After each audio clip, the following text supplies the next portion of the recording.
Most area under curve question will be part of a parametric equation, and the reason many students struggle in parametric equation is because it involves three variable. When we have a x and we have a y and when we have a t or theta or u in this case. So if you can recall, right, if we want to integrate a parametric equation, I already put it simply for you, it is already like a integration by substitution. If we want to find the area under curve with respect to the x-axis, it means that the function is y is the subject. When y is the subject, it means that all your functions are in terms of x. And when we change it to a parametric form, all these are in terms of t. Okay, so when you want to change from x form to t form, it's like an integration by substitution. And if you're not good at it, please go to my videos on definite integrals by substitution. I did quite a few, as well as previous chapter, J1 integration. You can understand the skill of doing integration by substitution first. Okay, and if you want to do with respect to the y-axis, it means that, oh, this is a dy typo, and then all these are in terms of y, but that's not the main most important thing. This and these are all in terms of x. Okay, how do we apply it? Okay, this curve has a parametric equation of x equals to this. First thing, once you know that it's going to be a parametric equation and you know that it's going to be an area under curve, okay, the first thing that you should do is, you regardless of what, you can go and differentiate first, because maybe it's part of differentiation question. You need to find dy dx. You still need to differentiate it anyway. Okay, dy dt is equals to negative 2t. Okay, now you look at the curve that the question gives you. All these are x values, so we need to change the x values to t values. How do we do that? It is like substitution. Oh, when x is equals to 3, my t plus 4 is equals to 3 and t is equals to negative 1. When x is equals to 5, t plus 4 equals to 5. Okay, t is equals to 1. So I will have the I can change the integral. Now, I want to find the area under curve. That will be integrate from 3 to 5. This is the best way to present y dx, because you are showing that I am doing a substitution over here. When x is 5, t is 1. When x is 3, t is negative 1. What is y? The y is over here. This is the y. 1 minus t squared. So this is your y multiplied by dx dt, okay, which is a 1 dt. So remember, when you integrate, you need to integrate, change the y to become in terms of t, is y multiplied by dx dt dt. Okay, you want to do with respect to x, you must have a dx dt over there. Then it becomes simple. All you need to do is to work out the integration with respect to t. That will be t minus t cubed over 3. Put in 1 and negative 1. I will have 1 minus 1/3 minus negative 1 minus negative 1 cubed over 3. And then you will get the final answer. Remember to write your square units. Okay, so a very simple exercise. If you want to change with respect to t, remember your substitution. If you want to do with respect to x, you must have a dx dt. If you want to do with respect to y, you must have a dy dt. Remember to change your limits to in terms of t. Okay, something that is more common, it will involve something to do with cosine and sine. And when they gave you this, the range, it is so important that you plot accordingly. Even though the question didn't say you must plot it out on your GC, it is imperative that you have to go and plot it out onto your GC. Go to mode and then change it to parametric. Go to your y equals to x equals to cosine t, and then y equals to 2 sine t. So I'm just going to input the functions over here.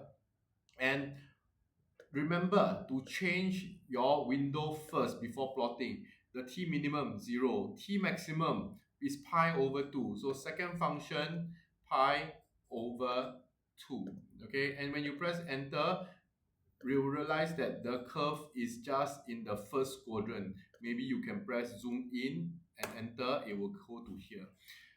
In fact, okay, most of the time the question would actually tell you to draw sketch anyways.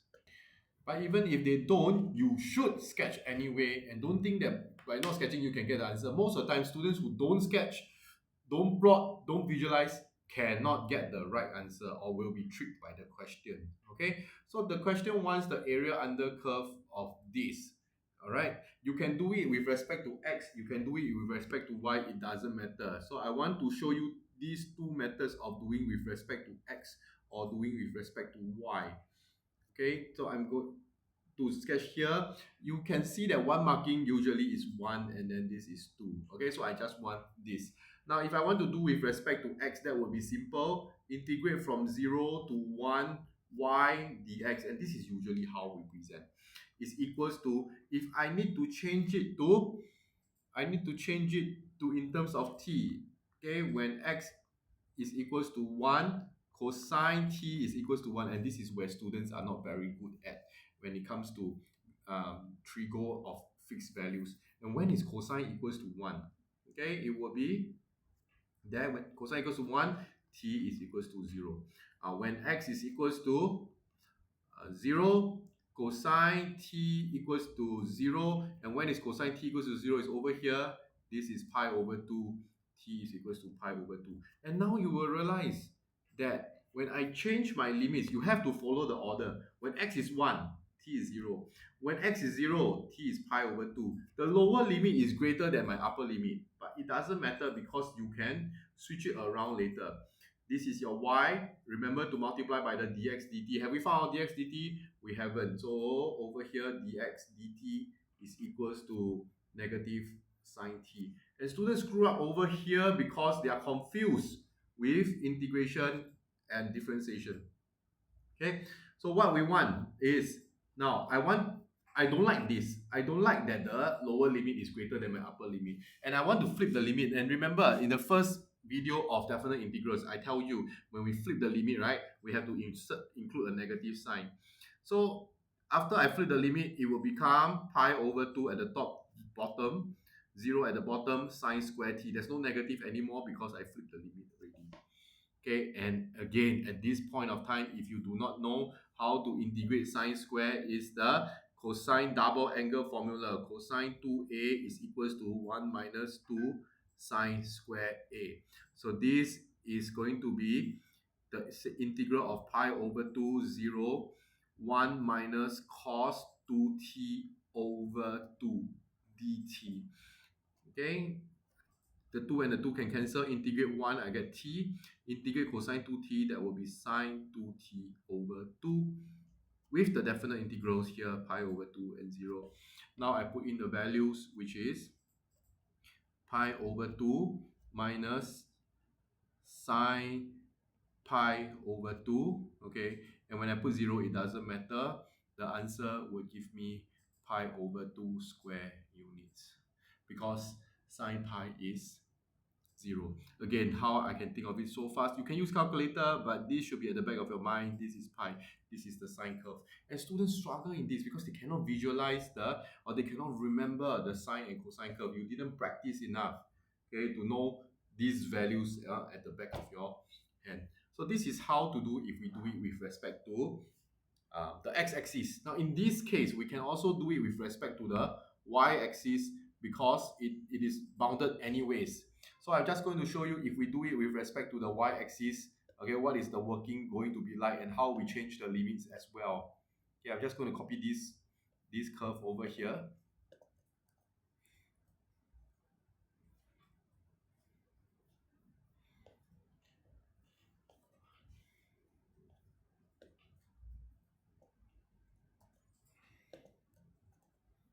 Okay, as well as the x equals to cosine t, y equals to 2 sine t, dy dt is equals to 2 cosine t. Okay, so the integral from 0 to 2, because we are going to do with respect to the y-axis, x dy is equals to, I need to change the limits, upper limits and lower limit. Now this is when y is equals to 2 sine t. Okay, rather wrong. When y is equals to 2, my 2 sine t is equals to 2, sine t is equals to 1, and t is equals to pi over 2, again based on your trigo graph over here. When y is equals to 0, sine t is equals to 0. Okay, when y equals to 0, sine t equals to 0, t equals to 0. So this is more straightforward. I will just integrate again. This is pi over 2, 0. I put in x cosine t times 2 cosine t dt. Remember, this is your x, this is your dy dt. Okay, now I will need to integrate cosine square t. Again, this is the double angle formula. If you still do not know by now, you have to know. This is cosine 2t plus 1 over 2 with a pi over 2 and 0 over here. Sorry, I haven't integrate. Integral, okay, dt, cancel, integrate cosine, that will be sine 2t over 2 plus t with a pi over 2 and 0. And you realize that, hey, this is actually the same as the other part over here. Or you put in the values, you are going to get the same pi over 2 units square. So for this kind where it's bounded, you can do either with respect to x or with respect to y, it doesn't matter, but most of us will choose with respect to x anyways. Okay, so remember to change your limits, remember to include the dx dt when you integrate. Okay, so now we look at this question. Okay, maybe I'll just put it on the next page. Again, the question didn't ask you to draw, but would it be great to draw? It's not even good to draw, it would be great to plot it out into your GC, e to the power of t followed by t minus 2. This kind of graph you are going to get, right, is going to be not common. Okay, you press graph, you realize there is something off that is here. So maybe I will always start with zoom standard. Okay, zoom standard shows me here. I think that the question wants the area enclosed by the curve L, the x-axis, and the lines are as actually e and e power 3. So I can go to my window. My x minimum is e power 1. Second function, divide e, and then maximum will be e power 3. Okay, and I'm just going to press graph. It looks like this. Okay, so in this case, one of the area will be under the curve, okay, and one of the area will be above the curve. So it's important that you draw this. So because if you plot this, if the question have asked you to sketch this for this, e is here, okay, e cube is here, the graph will look like this.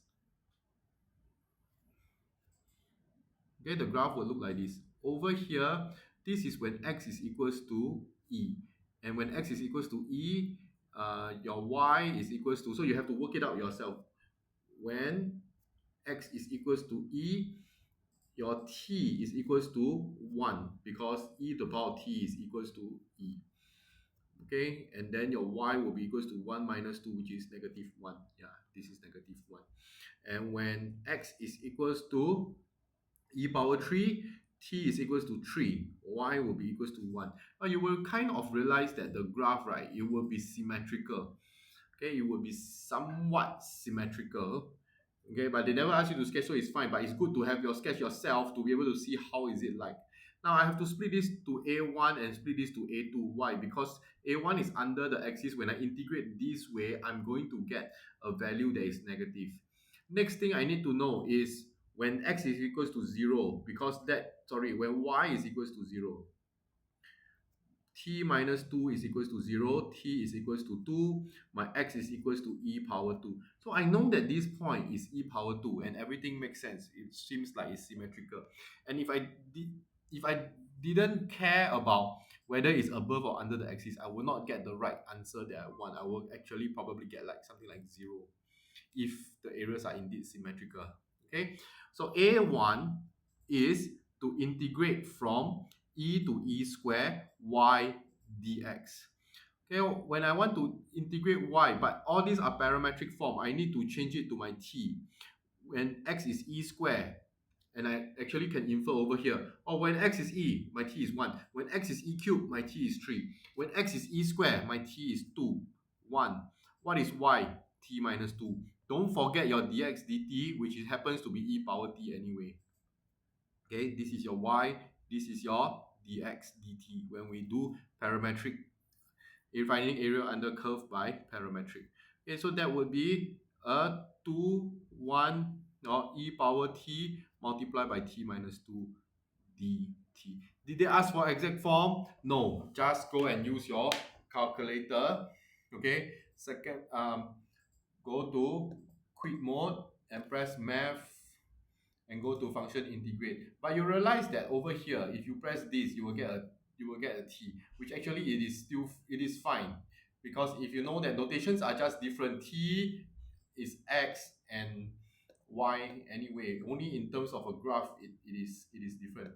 Second function, e power t multiplied by t minus 2.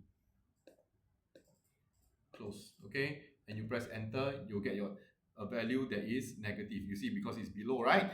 But I want it as an area, so now I have to put a modulus here, modulus here, modulus here.